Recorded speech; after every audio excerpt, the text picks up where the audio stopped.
Good morning, students. So we are continuing our sixth chapter, which is cash book, and our next sum is from the following transactions prepare cash and bank columnar. You know that हमको बोला था कि cash and discount बनाओ, bank and discount बनाओ, लेकिन यहाँ पे नया कुछ आया है, वो है कैश एंड बैंक. आप लोगों ने ये टाइप देखा ही था. कैश एंड बैंक कॉलमनर बनाना है. Cash book in the book of ABC brother. This is your heading. Clear? चलो नेक्स्ट पेज पे जाएंगे. वहाँ पे पहले हम बॉक्स बनाएंगे, लिखेंगे cash book of ABC brothers for अप्रैल 2017. ये रहा हमारा ईयर एंड मंथ. वही यहाँ पे ऊपर लिखना है. अंदर तो लिखना ही है, प्लस ऊपर भी लिखना है. बनाएंगे date, particular, receipt number, ledger folio, cash amount, bank amount. अब क्रेडिट साइड पे बनाना है date, particular, voucher number, ledger folio, cash amount and bank amount. जो भी कैश वाली अमाउंट आएंगी वो हम लिखेंगे कैश के कॉलम में, और बैंक वाली लिखेंगे बैंक के कॉलम में. Clear? Our first transaction is opening cash balance of rupees 6,500 and opening bank balance of rupees 5,500. It means ये दोनों बैलेंस कैसे क्रेडिट, और हमको लिखने दिस साइड.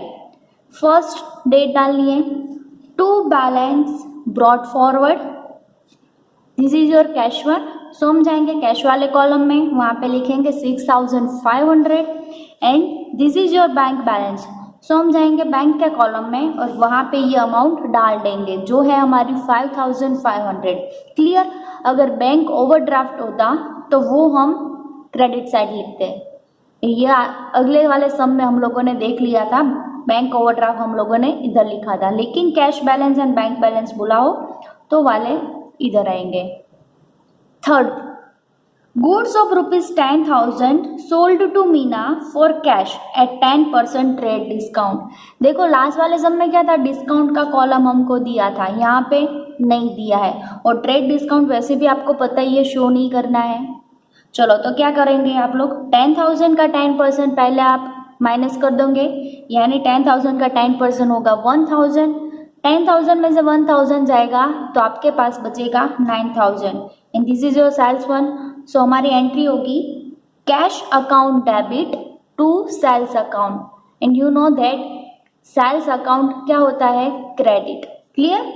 सेल्स करेंगे तो हमारे पास क्या आएगा, मनी, तो उसको हम क्या करेंगे, डेबिट, क्योंकि हमारा गोल्डन रूल आपको पता ही है कि if it comes then we will debit it, यानी कैश अकाउंट क्या होगा, डेबिट. डेबिट साइड पे जाएंगे, डेट डालेंगे थर्ड. टू सेल्स अकाउंट हमने माइनस किया था, और माइनस करने के बाद जो प्राइस आई थी वो हम कॉलम में लिखेंगे 9,000. देखो यहाँ पे बैंक के बारे में कोई इन्फॉर्मेशन नहीं दी थी, इसलिए हम लोगों ने किधर लिखा था, कैश में. अगर चेक में दिया होता तो हम क्या करते हैं, बैंक वाले कॉलम में जाके वहीं पे ये अमाउंट लिख लेते हैं, लेकिन यहाँ पे नहीं बोली है तो हम कैश वाले कॉलम में लिखेंगे. नेक्स्ट ट्रांजेक्शन जो हुआ था 4 डेट को, goods of rupees 5,000 purchase for cash from Mansi. Okay, चलो परचेज हुआ, उसके एंट्री क्या थी, purchase account debit to cash account. क्योंकि हमारे पास से कैश जा रहा है इसलिए हमने उसको क्या किया, क्रेडिट. चलो क्रेडिट साइड पे जाएंगे, वहाँ पे डेट डालेंगे 4. बाय परचेज अकाउंट कितना ही अमाउंट, 5,000, तो कैश वाले कॉलम में लिखेंगे 5,000, क्योंकि यहाँ पे आपको क्लियरली बोला है. अगर बैंक की कोई भी डिटेल होती तो हम बैंक में लिखते हैं, लेकिन यहाँ पे नहीं है, और यहाँ पे बोला भी है कैश है, तो हम जाएंगे कैश वाले कॉलम में. क्लियर? नेक्स्ट है 5th डेट को ट्रांजेक्शन हुआ था. Cash of rupees 1,500 is deposited in the bank, यानी 1,500 कैश लेकर आप बैंक में गए और वहां पे जाके आपने डिपॉजिट कर दिया. क्लियर? चलो तो यहाँ पे क्या होगा, बिजनेस में से पैसा जाएगा. If it goes then we will credit it, and if it comes then we will debit it. Deposited in the bank, यानी हमारी बैंक है, उसके अंदर बैंक का जो हमारा अकाउंट है उसके अंदर ही हम लोगों ने ये पैसे वो हम लोगों ने डाला था. तो क्या हुआ, आपको किसी ने पैसा दिया, जैसे कि ये मैं ए हूँ और आप बी हो, मैंने आपको पैसा दिया, बिजनेसमैन हो, ओके, मैंने आपको पैसा दिया 1500 कैश दिया था, लेकिन फिर आपने क्या किया, इसकी ज़रूरत आपको नहीं थी अभी, तो आपने बैंक में डाल दिया, तो आपका बैंक का बैलेंस होगा वो इंक्रीज होगा, तो वो क्या होगा, डेबिट। क्लियर। चलो fifth date, debit side, fifth to cash account, लेकिन हमको लिखना किधर है, बैंक में, क्योंकि हमारे पास से कैश गया था, लेकिन किधर गया, बैंक में, तो बैंक के कॉलम में जाएंगे, वहां पे लिखेंगे 1500। Next eight date, stationery expense of ₹2000, expense हुआ, लुक हियर, एक्सपेंस यानी हमारे पास से पैसा गया, if it goes then we will credit it 2000, and salary of ₹5000 paid, यहाँ पे भी वापस हमारे पास से मनी जा रहा है, यानी goes then we will credit it by cheque, दोनों चेक थ्रू हुए, यानी बैंक के कॉलम में आएगा। चलो गया, इट मीन्स क्रेडिट किया, तो जाएंगे क्रेडिट साइड। 8 पे पहले लिखना है स्टेशनरी यानी फिर सैलरी, दोनों साथ में नहीं लिखने, दोनों का एडिशन ऐसा कुछ नहीं करना है, दोनों ट्रांजेक्शन डिफरेंट है, लेकिन एक ही डेट को हुआ था, इसलिए दोनों में सेम डेट डालनी है। क्या लिखोगे आप, by stationery expense account 2000 and by salary account 5000। Clear. दोनों हमारे लिए एक्सपेंस है, दोनों में हम लोगों ने पे किया था, लेकिन चेक थ्रू किया था, इसलिए हम बैंक के कॉलम में वो अमाउंट लिखेंगे। चलो नेक्स्ट 11 डेट को ट्रांजेक्शन हुआ था, ₹1100 paid towards shop rent, paid आया, इट मीन्स ये हमारे लिए एक्सपेंस हुआ, हमारे पॉकेट में से मनी गया, if it goes then we will credit it. क्या करेंगे, क्रेडिट साइड पे जाएंगे, 11 डेट लिखेंगे, क्या हुआ था, शॉप रेंट के लिए आपने पे किया है, तो वही नेम आएगा, बाय शॉप रेंट अकाउंट, कितना है 1100, तो हम कैश में लिखेंगे, क्योंकि यहाँ पे और कुछ बोला है, चेक थ्रू किया या कैसे, तो बस कैश में जाना है, अगर बोला है तो ही बैंक कॉलम में जाना है, अगर नहीं बोला है तो फिर कैश वाले कॉलम में ही लिख लेना है। तो क्या हुआ, 1100 हम लोगों ने शॉप रेंट के लिए पे किया था, तो वो हमने यहाँ पे लिख लिया। Then 14 date, cheque of ₹3000 received from Meshwa which is immediately deposited in the bank. देखो यहाँ पे बैंक के बारे में आपको बोला है, यानी आपको चेक मिला मेशवा से, यानी if it comes then we will debit it, जाएंगे डेबिट वाले कॉलम में, 14 डेट डालेंगे, किसके पास से चेक मिला, मेशवा, यानी उसका नेम आएगा टू मेशवा अकाउंट ऑफ ₹3000, वो भी आएगा बैंक के कॉलम में, क्योंकि जो वो चेक मिला था वो हमने तुरंत बैंक में जाके डिपॉजिट कर दिया, तो बैंक वाले कॉलम में आएगा हमारा 3000। Clear. Then ₹1000 withdraw from the bank to pay fire insurance premium. यहाँ पर क्या हुआ, हम लोगों ने बैंक में से पैसा विड्रॉ किया, इट मीन्स कि हमने वहाँ से लिया, और उसके लिए हमको क्या करना था, इंश्योरेंस प्रीमियम था, वो हमको पे करना था। पहले क्या हुआ, बैंक में से हमने पैसा लिया, यानी उसको हम क्या करेंगे, पहले credit by cash account 1000, bank में से लिए, इट मीन्स बैंक के कॉलम में जाएगा, लेकिन यहाँ पे आपको बाय बैंक अकाउंट नहीं लिखना है, बैंक अकाउंट तो बैंक अकाउंट सेम कभी नहीं आएगा, और यहाँ पे कैश पे लिखा है तो यहाँ पे कैश अकाउंट कभी नहीं लिखना है। क्लियर।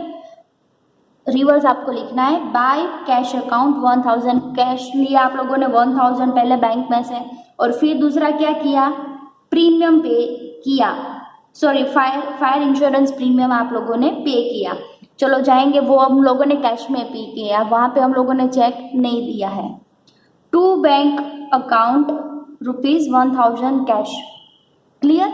दोनों साइड पे देखो, आप लोगों ने देखा कैश बैंक का कॉलम था तो वहाँ पे हम लोगों ने कैश लिखा, और कैश का कॉलम था वहाँ पे हम लोगों ने बैंक लिखा। Next 22, fire insurance premium paid, ये जो फायर इंश्योरेंस के लिए हम लोगों ने जो 1000 लिए थे वो अब हम लोगों ने पे कर दिए। 22 date, if it goes then we will credit it by fire insurance account 1000। Clear. Then 27 date, placed an order with Mitesh Bhai for supply of goods of rupees 10,000. यहाँ पे क्या हुआ, सिर्फ आपको ऑर्डर मिला है तो वो हो जाएगा हमारे लिए नॉन इकोनॉमिक ट्रांजेक्शन। तो उसके लिए नोट में जाके आपको लिखना है 27 डेट को ये हुआ था। This is non economic transactions because an order is placed only. वहाँ पे कुछ परचेज कुछ सेल्स कुछ नहीं हुआ है, कोई ट्रांजेक्शन नहीं हुआ इकोनॉमिकली, तो ये कौन सा ट्रांजेक्शन बोला जाएगा, non economic transaction. Then 30 date, furniture of ₹1000 purchase for household and cheque for the necessary amount is issued from the bank account of the business. देखो क्या हुआ, furniture of ₹1000 purchase for household, यानी ये हमारे personal use के लिए, business के लिए हमको परचेज नहीं खरीदना था, सॉरी फर्नीचर हमको परचेज नहीं करना था, हम लोगों ने हमारे घर के लिए 1000 का फर्नीचर परचेज किया। And cheque for the necessary amount is issued from the bank account of the business. Business के बैंक अकाउंट में से वो 1000 हम लोगों ने उठाए, वो भी हमारे पर्सनल यूज के लिए, तो वो ये ऑनर के लिए क्या बन जाएगा, ड्राइंग। ये आप लोगों ने 4th चैप्टर में पढ़ा था कि अगर पर्सनल यूज के लिए होता है, बिजनेस के यूज के लिए नहीं है, तो वो सब कुछ हो जाएगा हमारा ड्राइंग। लिखेंगे यानी बिजनेस में से वो चीज़ गई, if it goes then we will credit it. Business में से 1000 गया और वो भी पर्सनल यूज के लिए गया है, तो क्या हो जाएगा, वो हमारा ड्राइंग। 30 डेट डालेंगे, 30 बाय ड्राइंग अकाउंट कितना है 1000 क्यों लिखा, क्योंकि वो हम लोगों ने चेक थ्रू किया है इसलिए। बैंक में लिखा 1000। अब आपको क्या करना है, दोनों का टोटल पहले पेंसिल से करना है, 3 लाइन स्किप करनी है, देन आपको ये 2 पैरेलल लाइन ड्रॉ करनी है और फिर कैश का एडिशन करोगे 6500, 9000 एंड 1000, इट मीन्स 16500। तो पेंसिल से लिखना है, फिर 5000, 1500, 1100, 1000 एंड 7900, सॉरी ये नहीं, इतना तक का 5000, 1500, 1100 एंड 1000, उतनों का टोटल करके यहाँ पे पेंसिल से लिख लेना है। फिर दोनों का देखना है कि कौन सा ज़्यादा है, जो ज़्यादा होगा वो हम लाइन के अंदर लिख लेंगे और फिर ज़्यादा में से ये जो बचा था वो माइनस करेंगे और जो अमाउंट आएगी वो हम इधर लिखेंगे बाय बैलेंस कैरी फॉरवर्ड में। क्लियर, सेम वैसा बैंक में करना है, पहले डेबिट साइड का टोटल पेंसिल से लिख लेना है, क्रेडिट साइड का टोटल पेंसिल से लिखना है, जिसका ज़्यादा हुआ वो हम अंदर लिखेंगे और उसमें से बाकी का माइनस करेंगे और वो अंदर आएगा तो वो हो जाएगा हमारा बाय बैलेंस कैरी फॉरवर्ड। अब क्या करना है, ये था हमारा अप्रैल, यहाँ पे आएगा मई 1 को हम लोगों को वो कैरी फॉरवर्ड किया हुआ बैलेंस वो ब्रॉड फॉरवर्ड करना है, यानी नेक्स्ट मंथ में वो हमको आज आगे ले जाना है। To balance brought forward, brought down, to balance brought down 7900, cash का बैलेंस कैश में ही, बैंक का बैलेंस बैंक में ही, 7900 एंड 1000। क्लियर, तो ये था हमारा कैश एंड बैंक कॉलम वाला सम। आगे हम लोगों ने देखा था कैश एंड डिस्काउंट वाला and cash bank and discount वाला। तो इसमें से कोई भी सम आपको 4 मार्क में या 3 मार्क में आ सकते हैं। इसमें से एग्जाम्पल आपको बुक में भी दिए हैं प्लस एक्सरसाइज में भी है। अगर ज़्यादा आपको एक्सरसाइज करनी है सम्स के बारे में तो फिर आप वहाँ से बुक में से कहीं से भी कर सकते हो। अगर कोई भी डाउट है तो फिर मुझे मैसेज या कॉल कर देना।